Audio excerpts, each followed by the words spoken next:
Hello and welcome to Crypto News. Today is the 11th of December 2025 and the top news for crypto is as follows. We will start with a lawmaker from North Carolina who introduced a law for the freedom of digital assets. Specifically, the bill proposes to accept appropriate digital assets as legally recognized forms of payment and to allow taxes to be paid with them. Let's say that it refers to Bitcoin without actually saying that it is Bitcoin, because if we look at the conditions of this appropriate digital asset, we see that it must have a capitalization of $750 billion, an exchange volume of more than $10 billion, a 10-year market history, and it must be decentralized. Its network must operate at 99.98% uptime, which is exactly the percentage that the Bitcoin network operates at, since it has only gone down twice in the past. So essentially, this bill is describing Bitcoin without explicitly naming it. From this bill in North Carolina, we will move on to another state that also wants Bitcoin as its reserve. We'll now go to a bill that proposes the creation of a state asset, Bitcoin, which was voted on by the Parliament of the Representative from New Hampshire. The bill will now pass to the presidency of New Hampshire, so let's see if it can become law and if this will be the first state to have Bitcoin as its asset. Moving on to America, we'll go to Trump, who also officially signed a bill that kills the DeFi rules that the previous administration had implemented. Let's say that the President of America, Donald Trump, signed a joint resolution of Congress that reverses the rules of the Biden administration.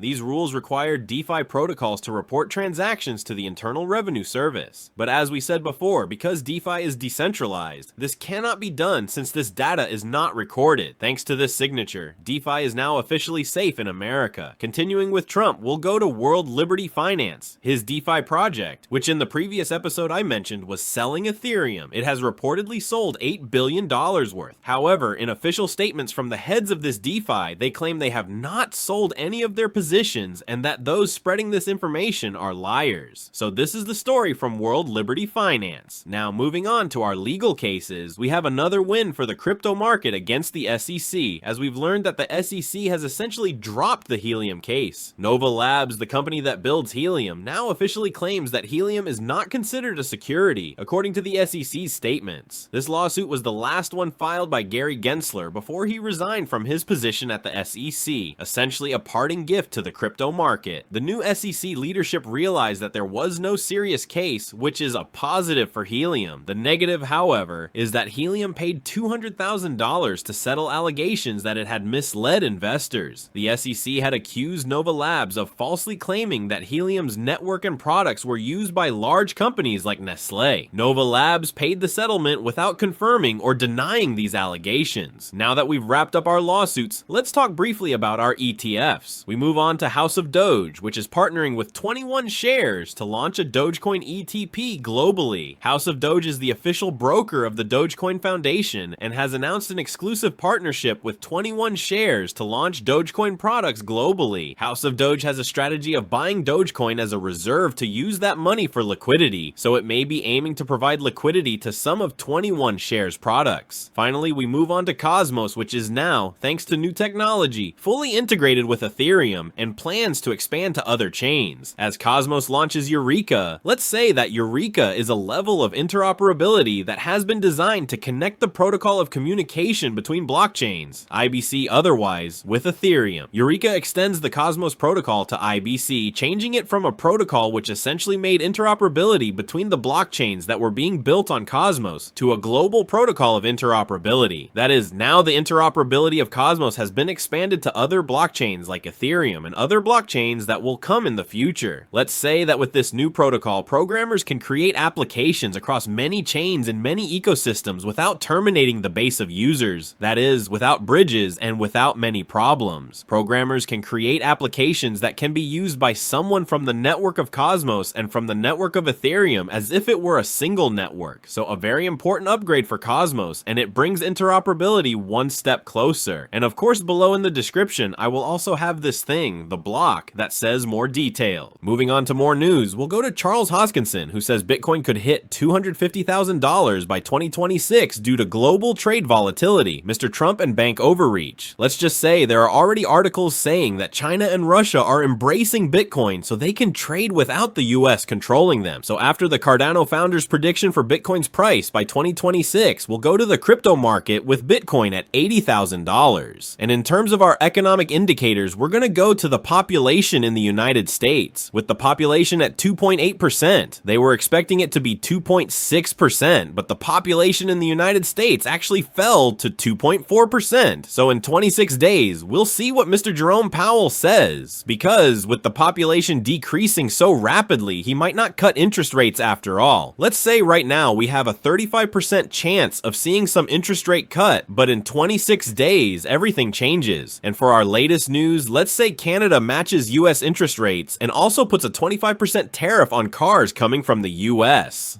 That wraps up the top news for crypto today is the 11th of December, 2025. I'd like to remind you that the content you just watched is created for educational purposes only and should not be considered as investment advice, but rather as investment opinion. Please subscribe to the channel, leave a like, and feel free to comment. Take care, everyone, and have a good day.